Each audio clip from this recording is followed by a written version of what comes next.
Bubba Carpenter was on the call for both of the games with Nick Batters. You heard him on the play-by-play. Bubba is with us right now to talk some Razorback baseball. Good afternoon, Bubba. What's new? How we doing, fellas? Hey, by the way, Phil, that game lasted 23 hours and 1 minute for that game to end. What was it, 9 pitches? 9 pitches for the restart? Was that it? Yeah, 9 pitches. And credit Kuhio, though. He fouled off a couple pitches, had a really good at-bat, and then he got a 3-2 breaking ball hanging right over the middle of the plate. It was like slow motion. That thing just floated up there. And I say that's one of the farthest balls I've seen hit. It's definitely the farthest one I've seen hit this year. Trackman was down, though, like all over the stadium. So we're texting Oliver. I'm going crazy. And but I think we're going to try to – Matt Jones thinks he knows where the ball landed, so we're going to try to calculate how far that ball went. A home run without Trackman didn't really occur then. I mean, this is kind of the reality of the situation these days, because if you don't have exit velocity or distance, do you really have anything? I know. What did we do before Trackman? I don't know how we made it. I think we guessed. Or we just used the describer of he hit that ball a long way and kind of leave it at that. But we love the measurables, and that's a thing about Kuhio that we like. But then there's also the actual numbers that he's putting up here. And you know one thing he's doing? This is crazy. He's had 36 at-bats, Bubba. 22 of them have had a runner at second or third base. He already has more base hits with runners in scoring position this year than he had all of last year. That's what you want in the middle of the batting order, right? No, it's crazy, Phil. I don't remember the numbers that Matt Jones just read off all his offensive numbers, and they're ridiculous, especially with runners in scoring position. He's hitting like 6-something. I mean, it's just crazy, the numbers that he's putting up. Now, credit the guys in front of him for getting on base. But he's getting it done, man. He's driving runs in. It's impressive. But it all comes with a caveat for me, because he only got a couple of at-bats in the weekend in Arlington, and so a lot of this has come, and admittedly, he did well in Arlington in those couple at-bats. It was come against Washington State, it's come against Grambling, and then this past weekend, and then ULM, and it's not to disparage any of them. It's just that you do expect that SEC pitching staffs and pitching coaches will force Kuhio somehow to make an adjustment. And it's all about what he does when they figure out a way to get him out. Because sooner or later, right, Bubba? I mean, he's hitting 556. Somebody's going to get him out at some point. Well, you're right, Bill. I mean, every hitter has a hole in his swing. And, good coaches are going to find that hole. Good pitchers are going to find that hole and be able to throw to that spot. Problem is pitchers make mistakes, and that's what's happening so far is Kuhio's laying off pitches that he doesn't want to hit, and he's getting pitches he wants to hit, and he's driving them. And that's what's really impressive. But you're right. When we get into SEC play, the scouting report's going to be out on him. But the thing I've seen him take a ball up and away and bang it off the right field wall. I've seen him take a ball down and in and hit it in the hog pen, up and in. I mean, he's hit balls to all field. He's hit all pitches, fastball, change, curve, slider, cutter. He's hit everything. Now, it's not SEC caliber pitches, but it's still, it's not like we're facing a bunch of slackies out there. I mean, a few of the guys that we face have been pretty good. He's giving to me I remember when Heston came to Arkansas, and it's like he landed on campus and started hitting immediately. He could hit with holding the bat with one finger and one eye open, and before he had coffee or anything like that. Like that's the kind of vibe I get from Kuhio Aloy. But it's not just like see ball, hit ball. I see him having a plan. But the last time I remember somebody just tearing it up like this, where it kind of came out of nowhere, though with Heston they kind of prepped us for it. They didn't prep us for the way that Kuhio has hit. So that's one of the things about this is it's come as a surprise. Yeah, you're right, and especially against right-handed pitchers. I mean, he's been raking right-handed pitchers, and like I said, he's laying off the pitches out of the zone, and like you said, he goes up there with a plan. there's been a few at-bats where I've watched him take a fastball and get the breaking ball and crush it, and then vice versa. Take a couple of sliders in the dirt, then when they throw him a fastball, he crushes it. So he's got a pretty good feel for himself, and he's a pretty smart hitter, but I don't think he overcomplicates it. I think he's trying to get a pitch. For me, I teach my younger hitters, if you can't hit a double, don't swing. I feel like that's kind of his approach up until 2 strikes. He's looking for a pitch, and then he can't hit a double, he doesn't swing at it, and therefore he's getting good pitches and putting good swings on them. For all the years that you played, did you have like 3-week stretches like this, like Kuhio must feel, where the ball must look bigger, or you just must see the spin immediately coming out of a pitcher's hand, and everything you hit hard, but you also know, and I hope he has this perspective of it. I know you would, because the streaks go along with the slumps in this sport. Unfortunately, yeah, the game can be cruel at sometimes, and it can definitely humble you. But I had hot streaks, Phil, but I don't know if I ever had a streak like this. I mean, and my problem when I was on a hot streak, I felt like I could hit anything. Therefore, I expanded my zone and swung at bad pitches because I felt like I could hit everything. Everything looked good to me, and I wanted to hit it. I wanted to hit. He's not doing that. I mean, he's being really patient up there at the plate and getting his pitch, and that's what's really the most impressive thing about it. And when he gets his pitch, he's not missing it very often. And if he does miss it early in the count, it's like he fouls it away. And when he gets that pitch later in the count, he doesn't miss it twice.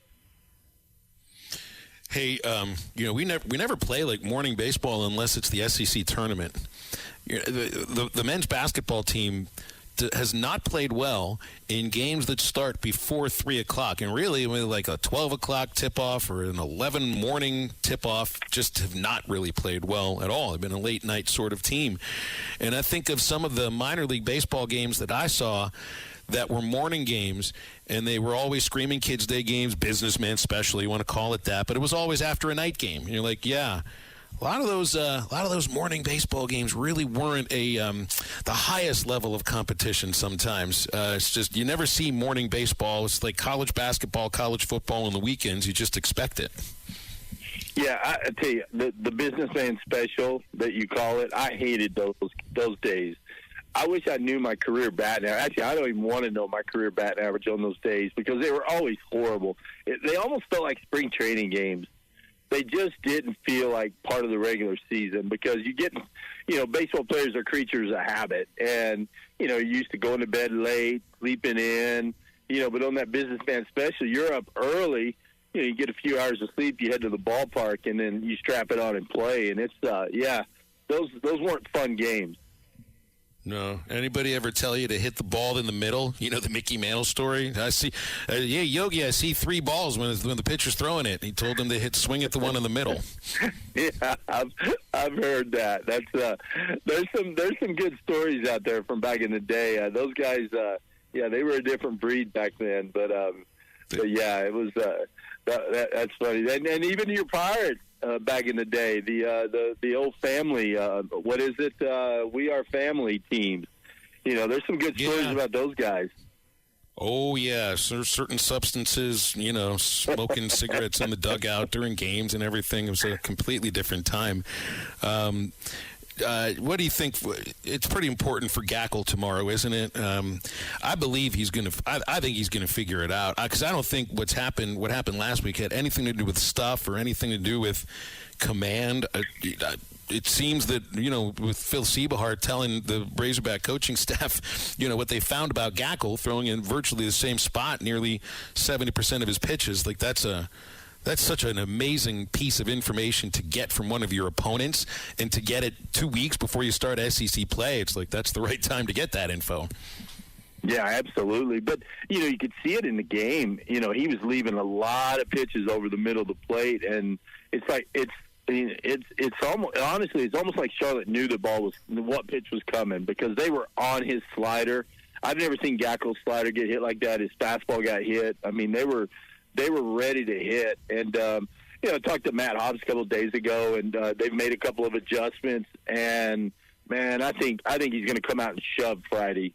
And he's a competitor, and you think about guys like that, and people don't realize how much work they put in and how hard it is. And I was talking to Matt Jones earlier, and he was talking about last year. Remember Hagen's first start? Of course, it didn't go well. It was really cold, and I can't remember. I want to say it was Cody Frank said, "Man, I feel sorry for Oregon State." Because he's had all week to think about that, and all that frustration built up.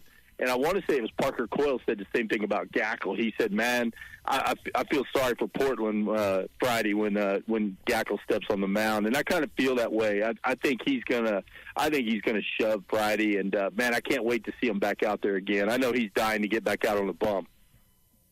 What do you think is important? This outside of beating Portland 3 in a row and then beating UCA next week, what's important for Arkansas baseball to figure out before next week at Ole Miss?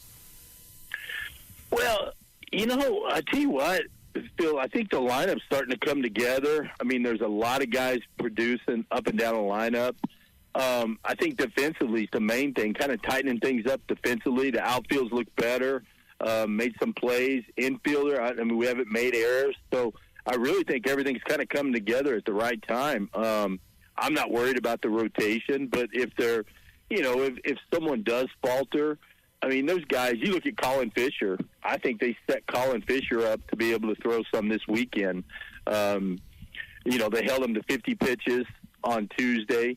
He's a guy that could slide into that rotation. If the back end of the bullpen struggles, you could slide Colin into the Sunday role and move Vital Cheese to the back of the bullpen to kind of bolster that up if Fouch struggles. There's just so many options, Bill, and I think that's kind of what they're trying to figure out these last 4 games. And but it's been really fun watching this team come together.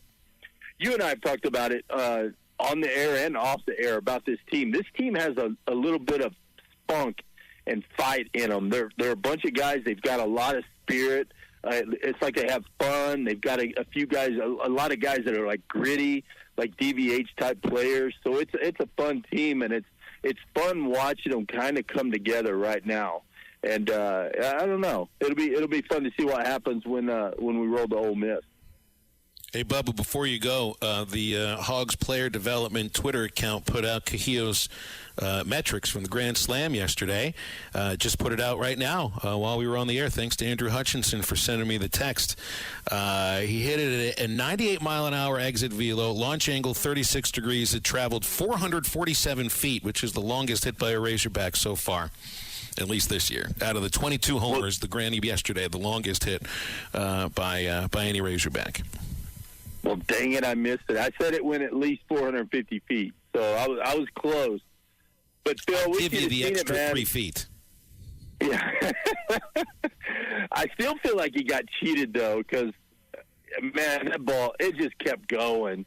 It was kind of, the wind was blowing out to center. He hit to left, so it might have pushed it a little bit. But if he'd have hit that ball straight away to center, it'd have gone over the batter's eye in center field. I mean, he absolutely demolished that, and I really thought it was faster than 98 off the bat. But whatever. It was still a fun moment, and it was fun seeing it happen. So I was glad we ended that game when we did. BetOnline is the world's most trusted betting platform and your number one source for online betting in 2025. Whether you're a seasoned fan or a first-time bettor, BetOnline is your ultimate game day companion. With the largest selection of odds on everything from NBA and college basketball to the NHL and UFC, BetOnline continues to be your number one sports betting source. From every three-pointer to hat trick, BetOnline has you covered with odds, stats, and more for every game, every play, and every win. BetOnline, the game starts here.